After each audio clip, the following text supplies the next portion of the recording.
Hello everybody, this is Clayton Vance coming to you again. Just more in our garage series. Had some people want real life examples of what we were talking about in the first video.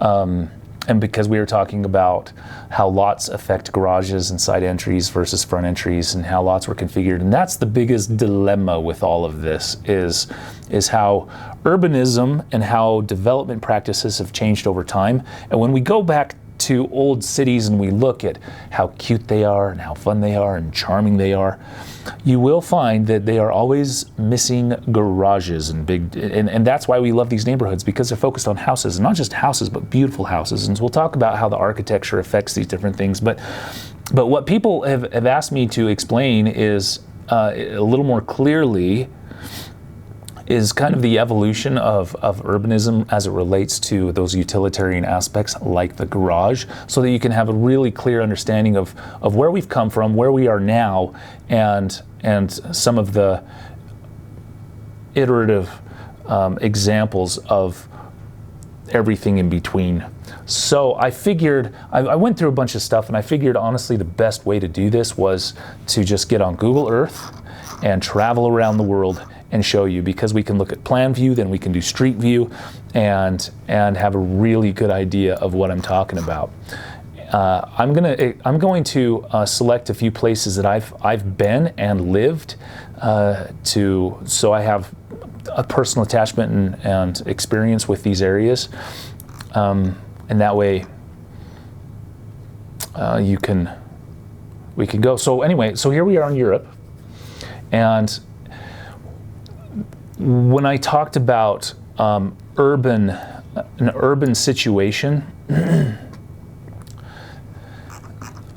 with, we're going to go to Budapest. An urban situation. This is old school. I think this is, I can't remember which on which side, east or west Buda, which one's Pest. I can't remember. Eventually became Budapest.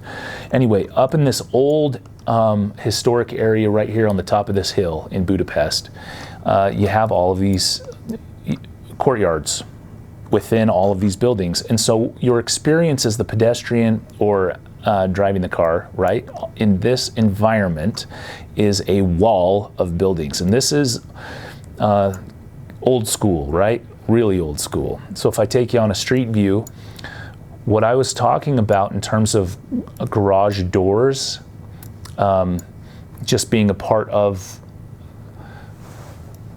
the experience. This is actually, that's a door. We'll get to some kind of garage looking doors, but as we go down the street, you'll notice that in order to access some of the insides of these things, these buildings are old, hundreds of years old. This is one of the experiences that I was talking about. You have this arched door, and because everything's load-bearing masonry, everything's going to be arched. Even that right there, that's indicating some sort of arch, because everything's going to a center point, right? But these would be old historic, entrances, carriage entrances, horse entrances, or whatever into the courtyard within that building. And you can see the little person door right here as it relates to the large, what we would really call a garage door. A little door, garage door. And that's how they used to do it. Of course, we don't do this now. And if you wanted, that would be super cool. But most of us, especially in the US, we don't live in these really tight urban scenarios, conditions, and we're not used to it. And so no one would ever design like this. But this is how it all began. And you can see if with each different building, you have this condition that would go into one of these courtyards, go all the way through into a courtyard, all the way through into a courtyard. In the US, where you can actually see this is in old Spanish style or Spanish colonial stuff. St. Augustine, I believe, has some of these. Santa Fe, and like Southern California have some of these very urban street fronts. St. Augustine's Florida, very urban street fronts with openings within the urban street front that goes into the courtyard. So they'd put their Horses and carriages back in there in the back, away from everything, and all the businesses and housing was on the top. And you have to remember the most important, I think, point to always keep in mind, because these are the villages we go visit, right? And why do we go visit them? Because they're awesome. They just look cool. It's from another world, and it is from another world. It's pre-industrialization. And when you don't have a vehicle, you have to be really close to everything because you're bound by your foot. And so you're going to be walking everywhere. And because you're going to be walking everywhere or taking a horse, you have to be pretty tightly packed together. If you look through historic imagery of these things, if you were to go back and just see how it originally starts, if it wasn't some sort of monastery that was walled off and had something all self-contained, what would have happened is you'd have these walls, and within the walls you'd have garden plots, you'd have people, and they'd wall around their house, then they'd continue to build up their house until eventually it became an entire street front. And it didn't start like this. It didn't start this dense. It started with one little building and another little building, and then they begin to connect all those buildings over hundreds of years, and as it passed down from family to family to family.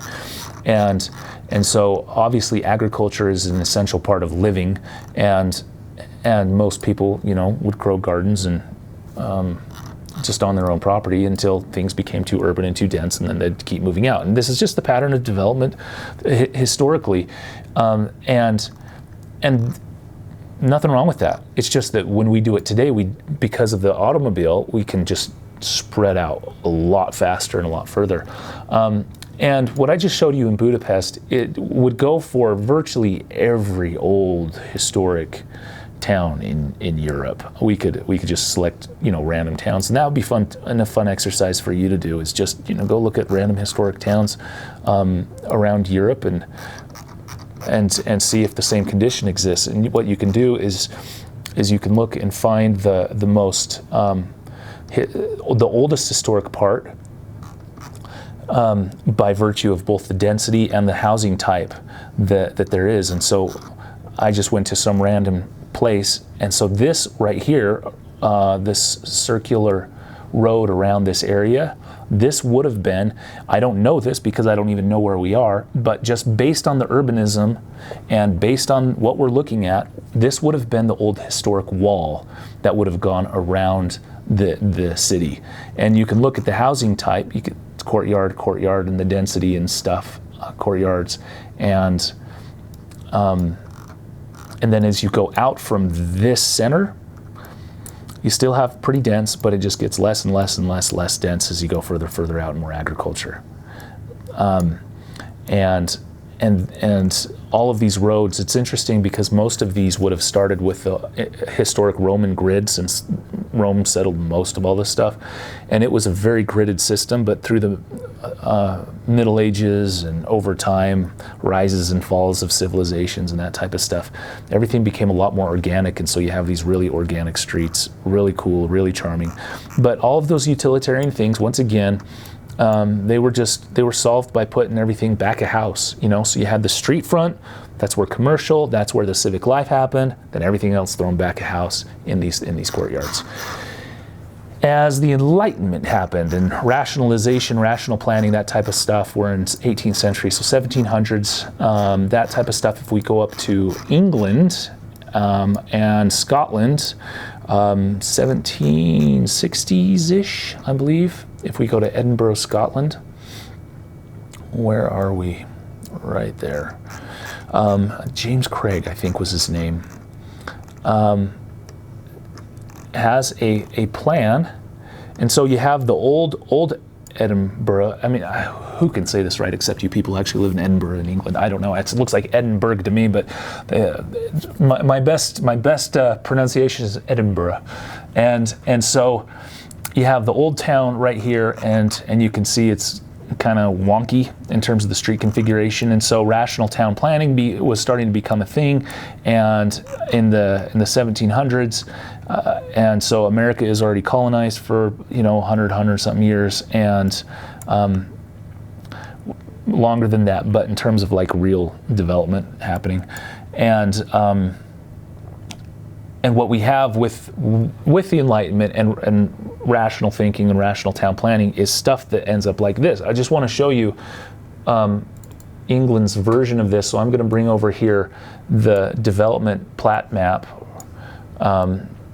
proposal for this area. And so you have these squares, you have these streets, how they're broken apart, a very rational plan, and in the middle of all of this, what you have is something called a muse, M-E-W-S, a muse. And so the streets would be the focus of all this public and civic life, and then you come through, and then these muse, and that's where you'd have your lower classes, right? So that's where the lower classes would be, and also all the back of house stuff, so all the garages and the horses and everything else. And the interesting thing about this design is that in all of these urban designs, in very strict, or not strict, but dense urbanism, is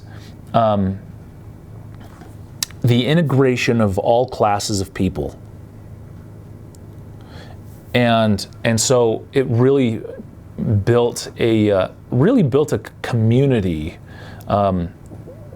with all classes of people, all sharing the same public spaces. Whereas today, what we try to do, and honestly, I can't fault anyone for it, is we try to segregate ourselves into classes, and so we gate our communities off, and then let everyone else just have their way with non-gated communities, right? Right, wrong. That can be another discussion for another time. So let's just get into this. And this is 300, I guess, almost 300 years old, 200 and something. And what we're looking at, Edinburgh, looking at a way to deal with garages, back of house stuff, and those types of things. So we've got our major streets. Sorry, I have to draw with my mouse on this one, so the lines won't be very straight. And then we have secondary streets coming down, and then we have tertiary streets, which essentially become alleys, and then these muses, which in essence are alleys. And you can see these, these carriage houses and little garages and things all in the back, and that's where people would take care of cars. And so these are really dense urban conditions that we love to visit, and some of us love to live in, depending on where you are in the world. But most people in the U.S. could not think of living in places like that. It is interesting. The densest, most dense places like New York and LA County and that type of stuff. This is a historic development pattern, how it was done for thousands of years. And once again, going back to the point that this was all done before vehicles, right? Automobiles. And so you were bound by foot. And so you didn't want to get too far away from the places that you needed to go in any given day. And that's why this developed in the manner it did. But what's interesting is architecture matters. If it's dense like this and looks really, really bad, it's kind of the worst of all worlds. But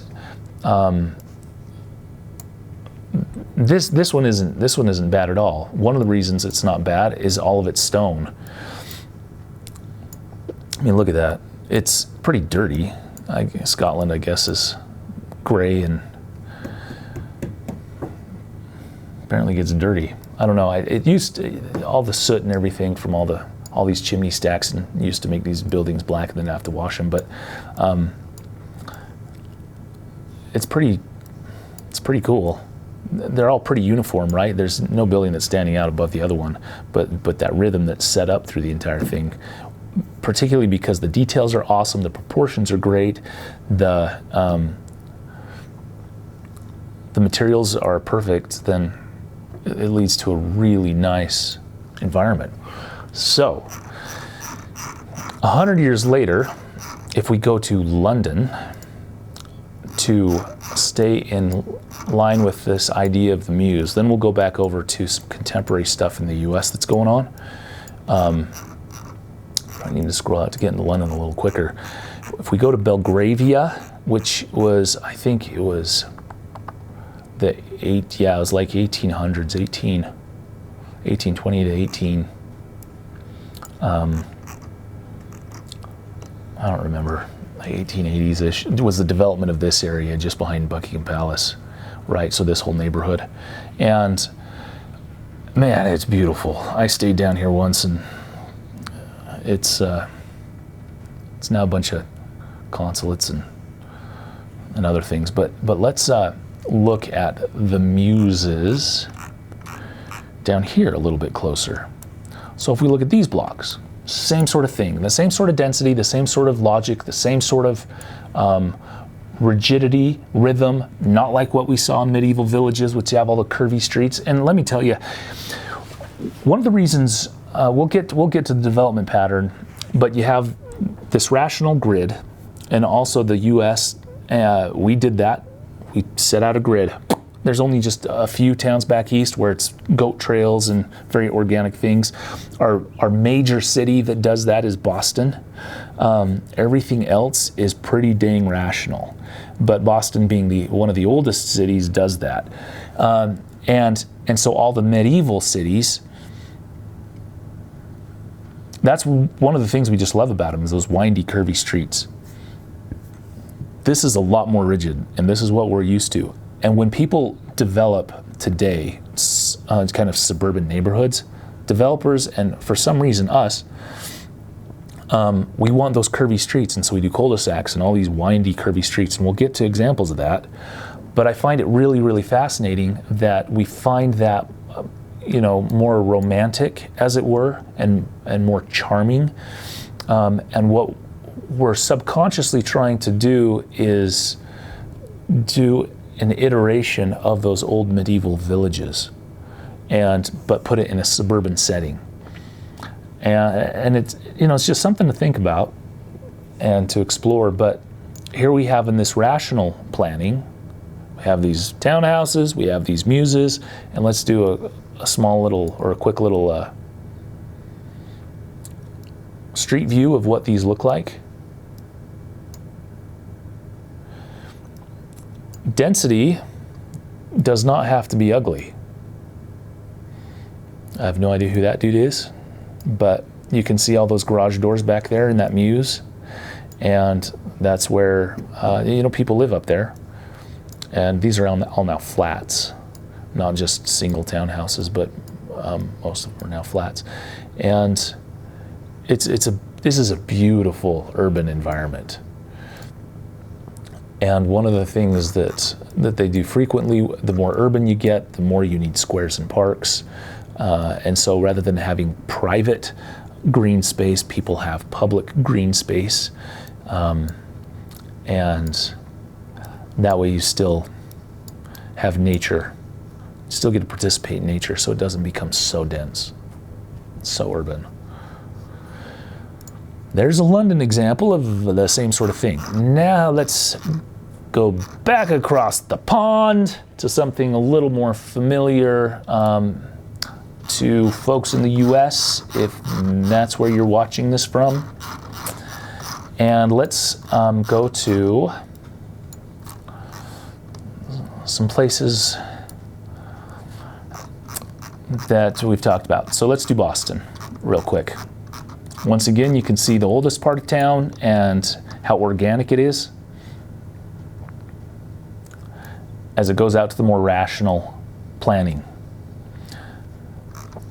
And if you live over here off Commonwealth Avenue, same sort of thing. And this is the American version of what we just looked at in Scotland. And those who have been in the area or live in this area know that for some reason, these places that have both beautiful architecture and economies that succeed, and people who care about the places they live and don't destroy it, which has happened to plenty of these types of neighborhoods, these are just amazing, beautiful, and expensive places to live. Expensive. But you have your alleys in the back with your garages in the back and your undesirable things, right? So there's an American version of what we just looked at in Edinburgh.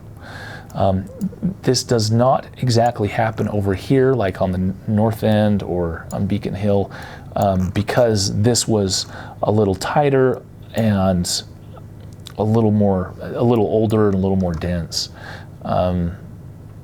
But we can just do a quick little street view of some just random streets so you can get a feel for that all of these are pedestrian entrances and not vehicular entrances. And once again, all of this was built prior to the car. And that's why it looks the way it does. And these street widths, depending on where you are, but most of the places in the West, this would never be allowed by city engineers. And so to be able to get these types of looks, this feel, this density is virtually impossible in today's planning and building environment.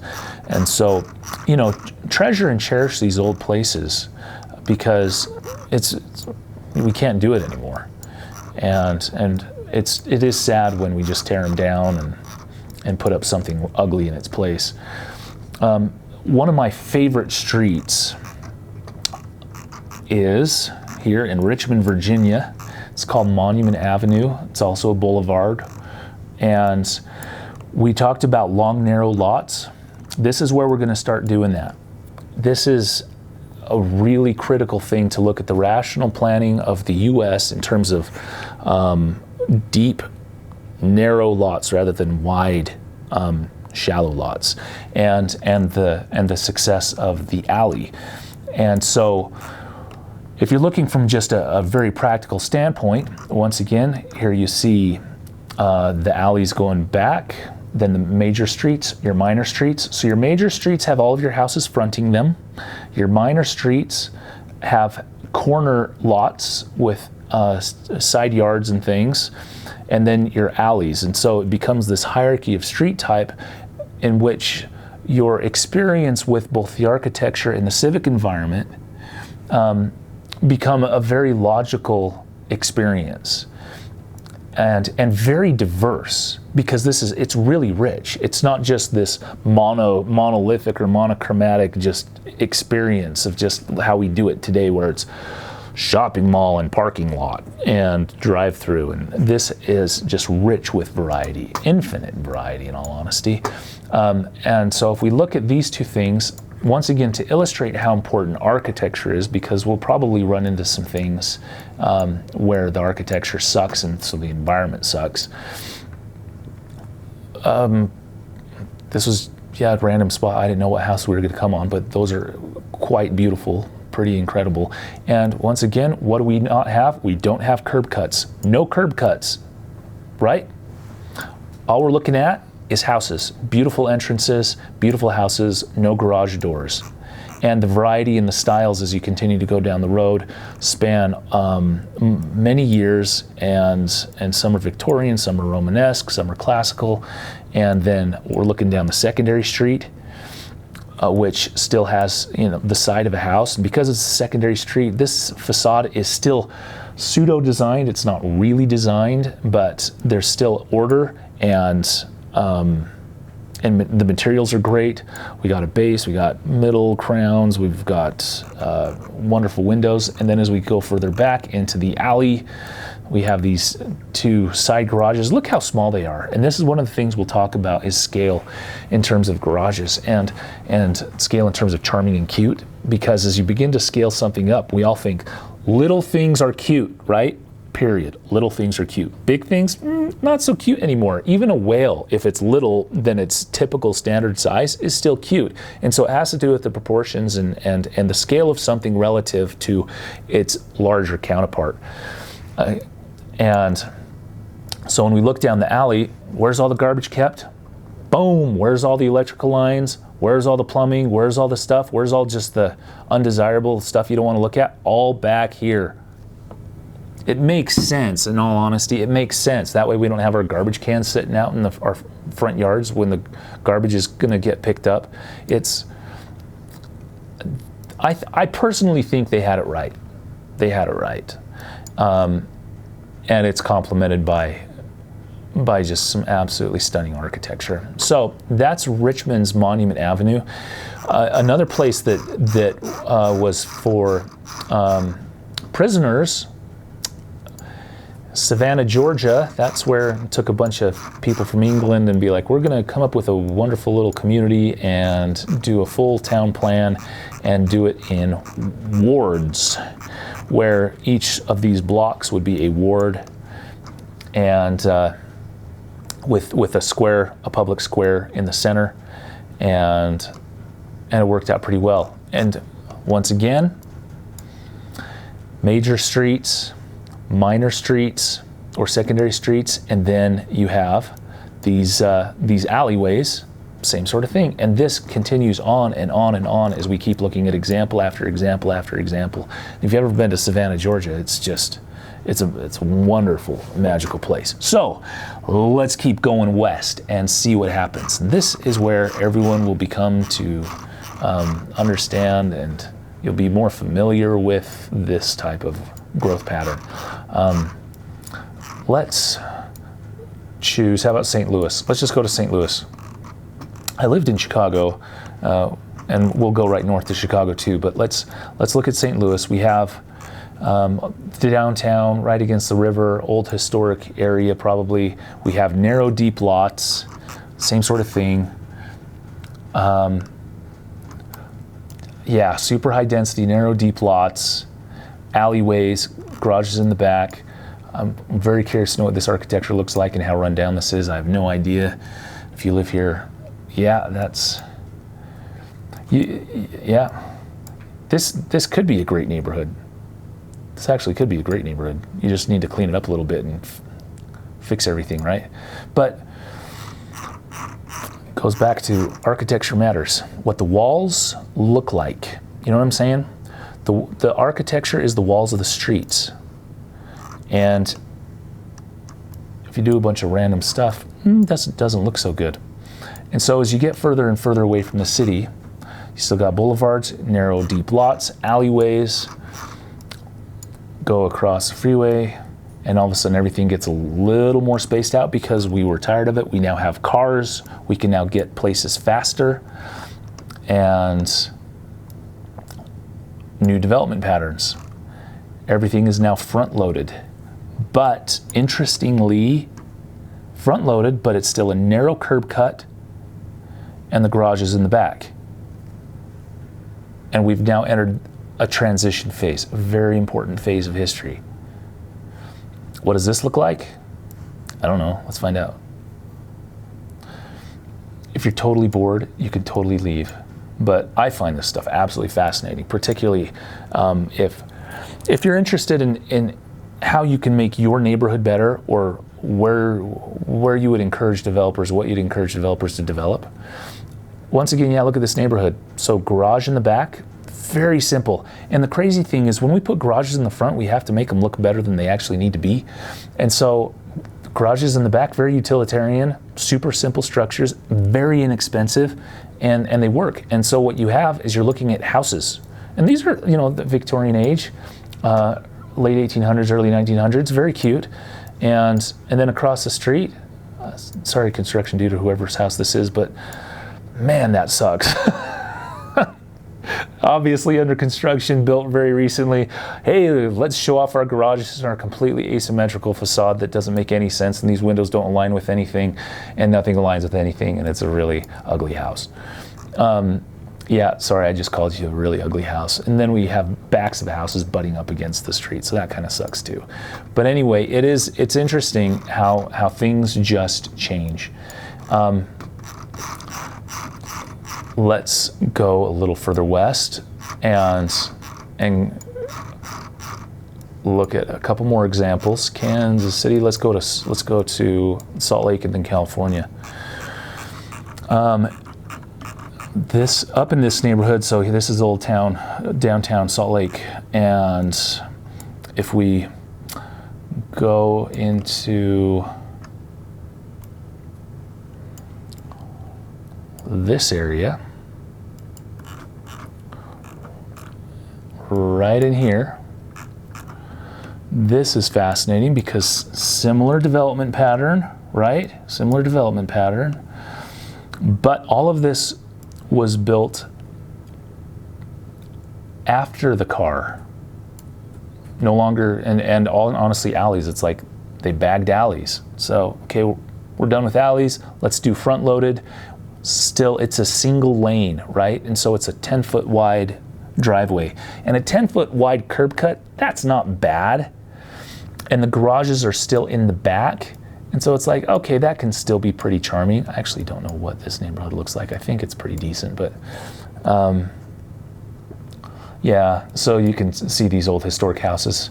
It's a house. It's a designed house. It's not a garage with a house attached to it. These are houses. And then you have these smaller curb cuts that go back to detached garages in the back. Also very utilitarian, not much. And this is subconsciously, when you drive down a neighborhood like this, you just think charming, awesome, I want to live there. And these neighborhoods end up being really expensive in the end because there's a lot of us who want to live there, but in all development practices today, no one, and I mean no one, actually does this. But we should, because there are, for people who want to live like this, but either can't afford these old, really expensive neighborhoods or just want to live in a different area, there need to be options, right? And so as these come together, now it's turning into more, still all front-loaded stuff, but you can see these detached garages in the back. As you move to neighborhoods where it's all kind of new and everything, there's no detached garages in the back, and the houses become kind of garage showpieces. Sorry if this is your house, but we're going to look at your showpiece garage. Apparently that's for sale. Oh, interesting. It's a modern house. Yeah, half of it's a garage. Here's another house on a corner that you're driving up. Your whole pedestrian experience, vehicular experience, your public experience, just looking at a giant garage. That's going to be a 4-car garage, and then this is what all of us are used to, 1980s, 90s. Snout house with the garage in the front, right? And that is how we do it today. And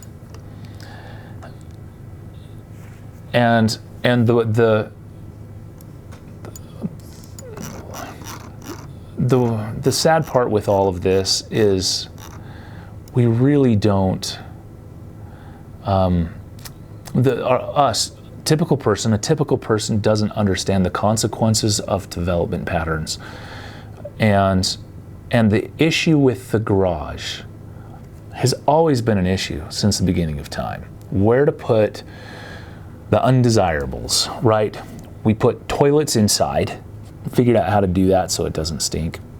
People still have leaks all the time, but you know, we live with that. We don't have horses inside. They still stay out in barns, and many places have codes that require, you know, a barn can't be any closer than some arbitrary number, 100 feet to a house. But cars, we threw them inside, and now we just develop in the easiest manner possible so that we have wider lots. Let's go to Portland. Portland's famous for its pedestrian friendliness and its urban environment. And you can see, once again, downtown, narrow, deep lots. Oh, these are more square, but still alleys with garages in the back. No, these, I don't know, I can't tell if there's alleys or not. And let's just go out a little bit further to a suburb just to kind of finalize our point. Let's go down to Beaverton. Beaverton probably have some. There we are. You see all these wonky roads? This is our trying to recapture Renaissance charm. But what we have is we have